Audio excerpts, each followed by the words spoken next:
Everybody, welcome to our update on the Kingston area real estate with Jane Furter. And Jane is with the Furter real estate team and has been a realtor in the Kingston area for forever, I think. Welcome, Jane. Thank you very much, Scott. Thank you for having me today. Yeah, you're welcome. So Jane, tell me a little bit about your team these days. Like where are you guys at with your team? I know like 2 years ago when we chatted, you had 3 team members, I believe, including yourself. Yes, that's right. That's right. And we still do. And we're still growing. Our goal was never really to have a large team, but to have a well-functioning team and to have great systems in place. Right. Awesome. Yeah. So Jane, can you tell me a little bit about the areas that you service in real estate in the Kingston area? Absolutely. Well, definitely we represent Kingston, the Kingston area and the city of Kingston. And we go as far east as Gananoque, the Thousand Islands on the west side. Right. Yeah, that's perfect. The map is perfect there, Scott. Yeah. North to Westport, which is a great little town just on the Rideau Locks. Okay. And the Rideau system, and west to Napanee. And this also includes the Loyalist area of Amherst-View, Bath, and Odessa. Oh, okay. Down here. Okay. Yes. Awesome. So up all along, I guess, the shores of Lake Ontario, but then that's correct. Into the St. Lawrence River as well. We have lots of water around us. Yeah, for sure. Awesome. So how's the market doing in your area now? Like it's is it a buyer's market or seller's market? It's been kind of a rocky ride over the last year. Yeah, it definitely has. When the mortgage rates changed about 7 times in 2022, that affected pretty much the whole country and almost every buyer unless they were paying cash. So in terms of our market, of course, we're a buyer's market right now, but traditionally over the last 40 years, Kingston has been known to be a very conservative, steady Eddie market of 3% appreciation per year. And we were really mostly a balanced market up until about 2017 when it transitioned into a seller's market. And then, of course, everything changed a year ago. Sure. We have never seen in just a short 2-month span what occurred last April, going from a seller's market into a balanced market and then into a buyer's market in a short period of time. Right. And ultimately, how did that affect pricing, with over that time? Yeah, so it definitely did. Year over year, so our average sales price is about $605,000. So year over year, the same time last year, it was about 9 to 10% higher.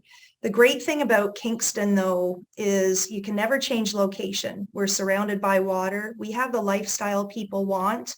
And even as the market increases or decreases over the long period of time, it's always remained a great, stable investment here. Mm-hmm. Oh, that's awesome. I know when we had chatted there 2 years ago, you had highlighted some of the neighborhoods, and I'll include that video when we post this. But you talked about Lowborough Lake, Cottage Country, Riverside Estates, Edgewater Estates, Harbor Place condominiums, King's Landing, Woodhaven, Walnut Grove, Loyalist Village, and Lakeside Gardens. And those were all kind of communities that you thought at the time would be really good for boomers. Anybody thinking about downsizing or kind of moving into the Kingston area? How is the pricing in those areas? Is it kind of back to what it was when we chatted like 2 years ago, or? It's still a bit higher than that. Yeah. Kingston real estate values tend to maintain their investment over a long period of time, even as the market goes up and down. Right.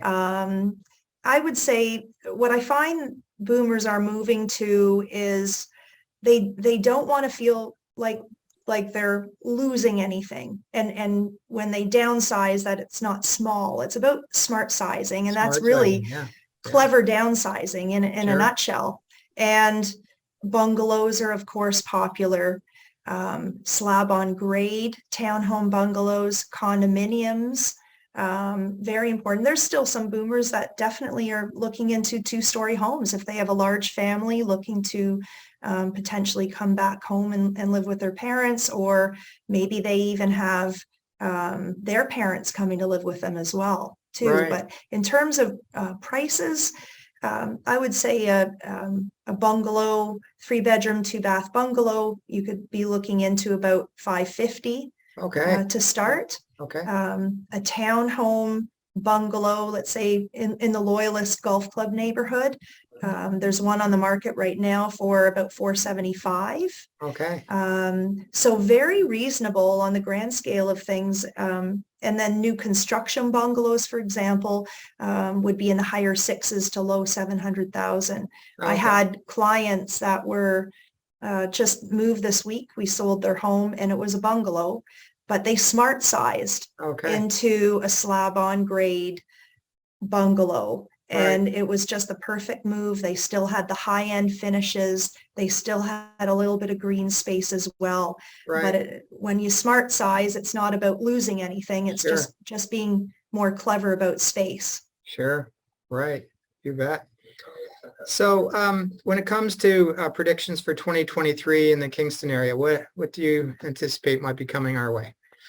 Well, I'm always excited about the new year. And even if the major changes that we had in our market last year, I'm still very optimistic for both buyers and sellers this year too.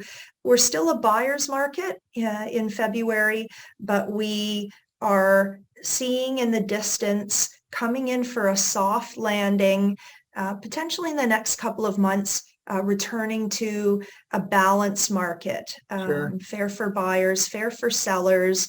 There's conditions and offers. Sure, there's still been a few multiple offers here and there, but Sure. certainly not like 2022, Mhm. but more about giving a home consideration and doing due diligence on the buying side Right. rather than going in unconditionally on the largest investment of their lives. Right. Sure. And waterfront has been a hot commodity, certainly over the last couple of years. And Kingston is surrounded by water. You've got all of the lakes north of Kingston, and then you're right on the water to the south of you. And what are you finding? Is there any trending that you're seeing in cottage properties, or is it still in high demand? Is there? I think the cottage properties will always be in high demand. Yeah. Everything is on the market a little bit longer. A year ago, the average days on the market was about 13 days. And Yeah. at the end of last year, it was about 53. So Yeah. even out of town buyers have the opportunity to come in and see property Yeah. without it being sold by the time that they get here. Right. I find that boomers are looking for locations that they can settle and move to and still have the high-speed internet. Cottage properties or 4 seasonal properties, I think, are ideal for that. Yeah. Where they have all the amenities of the city, but they're looking at the lake or they're looking at the forest, and they have a well-maintained road and access to get to the GTA, for example, Yeah. and back to their office if they need to, but can certainly function well from home. Yeah. And that's one of the cool things about Kingston too, is that you can be in the country, but really not very far from the city. That's right. Our cottage country is only 10 minutes north. Yeah. So you don't have to drive 2 hours, and you're not going to get stuck in traffic. I can promise you that. Yeah. It's not like Highway 400 here and heading out of Mississauga. And, yes. And you never know what you're going to end up with there. Yeah. Right. Yeah. So is there any other trends that you're seeing for boomers? Like, are you seeing boomers moving to your area? Are you seeing, where are they coming from typically? Yes, so we find a major draw, and I've noticed this since the pandemic. Of course, the GTA has always been a location that has been popular with people coming to Kingston from, but Durham region, very much so. I represented probably about 8 different families or clients just in 2022 alone. Right. The West Coast, Victoria, BC, Vancouver, we're finding people are coming to Kingston, and also Ottawa. It's only a couple hours away. Kingston's very much like a smaller Ottawa. There's familiarity. Right. Even from Victoria, BC, with the architecture, people really feel at home here. Right. But Right. Kingston has it all. And I know, I'm biased. I was born and raised in Sure. Kingston, Yeah. but Yeah. we have the water, we have the lifestyle. Yeah. You're not ever giving anything up when you come here. You're in close Yeah. proximity to the big cities. You're Yeah. within 2 hours of Ottawa, Toronto, and just a Sure. little bit more to Montreal, Sure. and half an hour to the States. So Yeah. Sure. we have so much to offer. And a Yeah. lot of people come back to Kingston. I find that maybe they went to Queen's Right. Sure. or the Royal Military College, and Right. it feels like they're coming home Right. when they come back. Oh, right. Yeah. You mentioned last time, a couple of years ago, population was about 150,000. I'm sure it's probably about the same. So, I mean, it's, a good size, city for, having amenities and Absolutely. shops and restaurants. You said it had the highest per capita restaurants in Canada, I think you said. You remembered that. You have to I come do. for I dinner, do. Scott. I do. I do like a good dinner for sure. And I think those are all the kind of the things that Boomer's looking for, plus proximity to airports. And you got two major airports within probably about halfway in between, I would think, Ottawa and Yes, Toronto, and then absolutely. certainly Absolutely. fairly easy access into the U.S. if you wanted to travel out of a U.S. airport as well. So Yes. yeah, well, thank you, Jane. I appreciate your time today, and we'll have to follow through this year and just see how things are going. Congrats on having such a great year last year, and again, thanks again for joining us today with the real estate update of the Kingston area. That's great. And thank you for having me, Scott. And if any of your clients would like to have our 2022 year in review report and 2023 forecast, we'd be happy to ensure that they receive it. Okay, sounds good. If you can send me the link, I'll definitely get it posted along with the video, and absolutely. And it would be good background information, and certainly a good way to discover Kingston is to go and have a visit and look around, jump in your car and go and explore and find out what Kingston is all about. All right, thanks, Jane. Thank you have a again, great day, Scott. and we'll talk to you soon. Thank Okay. you. You take Bye. care. Bye. Bye. Bye.